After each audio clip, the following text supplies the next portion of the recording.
What's up, movie fans?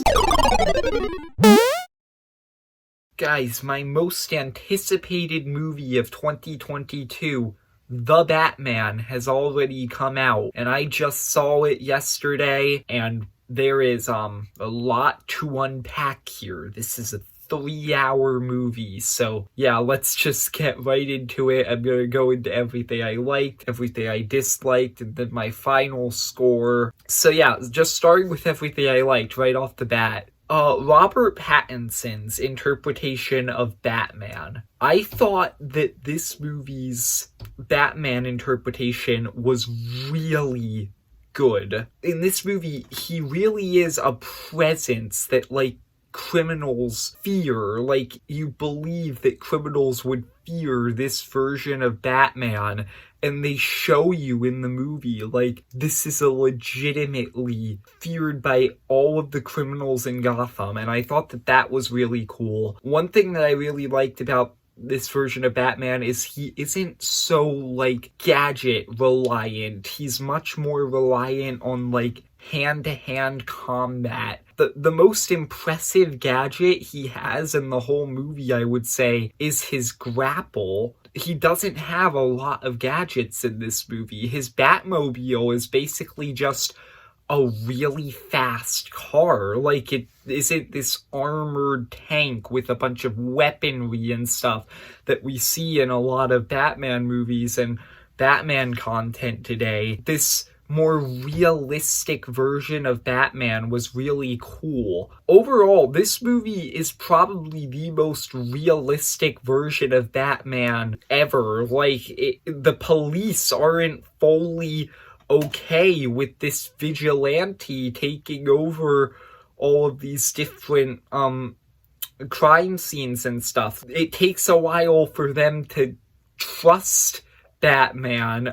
It takes a while for Batman and Gordon to learn to trust each other, and I thought that that was really well done. Another thing that I really liked about Batman in this movie is that Batman's supposed to be the world's greatest detective. That's one of the things that he's most known for in the comics. But in a lot of Batman movies, you don't really get to see him being a detective. In this movie, this is very much a mystery movie.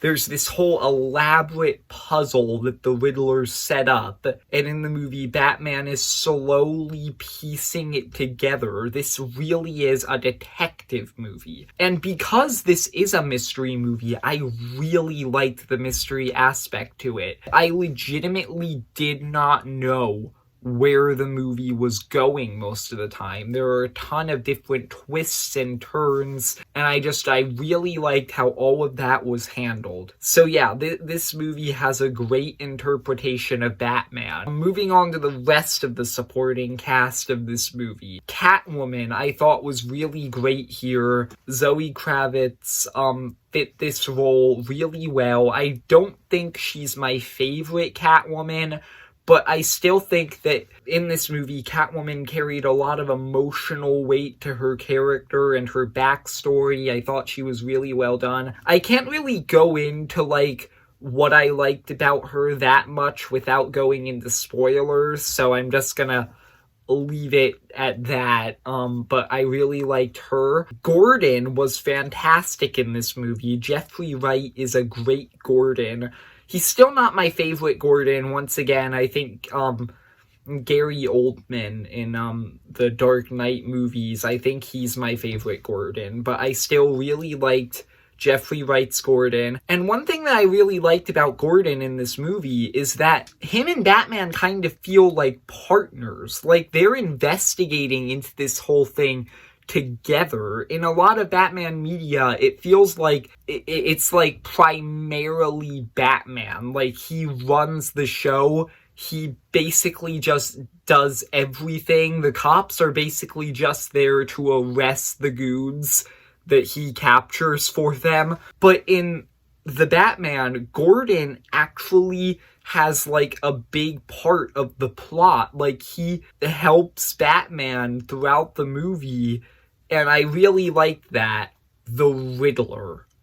Oh my gosh. the Riddler in this movie was amazing. Okay, he is legitimately just terrifying. Like, the tension of the movie rises every time he is on screen. He is like this horrifying genius psychopath. He sets up this whole elaborate puzzle. He is a mastermind. He's really smart. But at the same time, like, some of the things that he does in this movie are shocking. Like, he is just straight up insane. His performance is just really good. I really like the Riddler. And I like this new interpretation of the Riddler, because, like, in a lot of Batman things, specifically in, like, Batman Forever, and also in the Batman Arkham games that I recently played, the Riddler's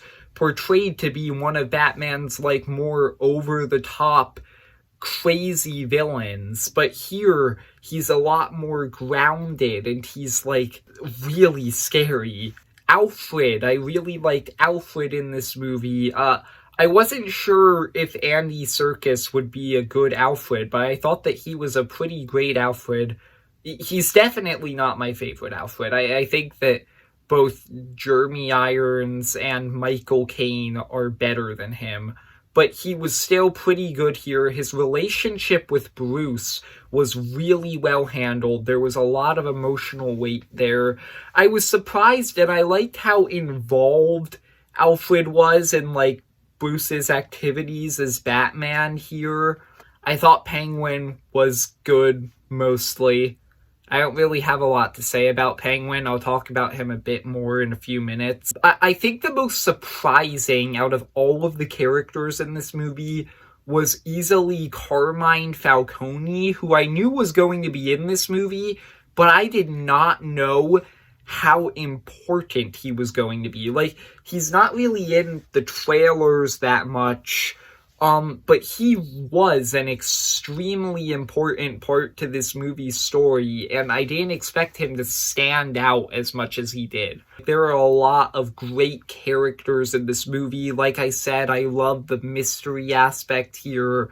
So now let's get into some of the negatives. I don't have a lot to say in the negatives. Most of these are just kind of small nitpicks. First off, Robert Pattinson's Batman is fantastic. His Bruce Wayne, Bruce Wayne in most things is normally supposed to be like this playboy, and it's not necessarily that that's his actual personality. It's that he's kind of trying to, like, keep up appearances to try and, like, throw people off from him being Batman. But here, he's really a reclusive, socially awkward loner, and I thought that that was a bit weird. I don't hate it, but I thought it was a bit weird. Penguin should have gotten more screen time here. Like, I liked him well enough, but he did not have enough screen time, especially considering he was, like, on the main poster of the movie. He was advertised as a big part of it, but he really doesn't do that much here. I thought the movie could go on a little bit too long at times. It is a 3-hour movie, and I don't think they could have cut anything out, really. Like, there was a lot of important stuff here. Maybe they could have shortened it a little bit. And then my final complaint with the movie. A lot of people have been complaining about the final battle, and that's because the third act is a little bit abrupt. Like, it's interesting. I can't really talk that much about it because this is a spoiler-free review, but yeah, it's a bit weird how it was done. Overall, though, The Batman is a really good movie. It's one of the best Batman movies ever made. Like, really. It's this really interesting, carefully constructed mystery that also has a lot of emotional weight to it.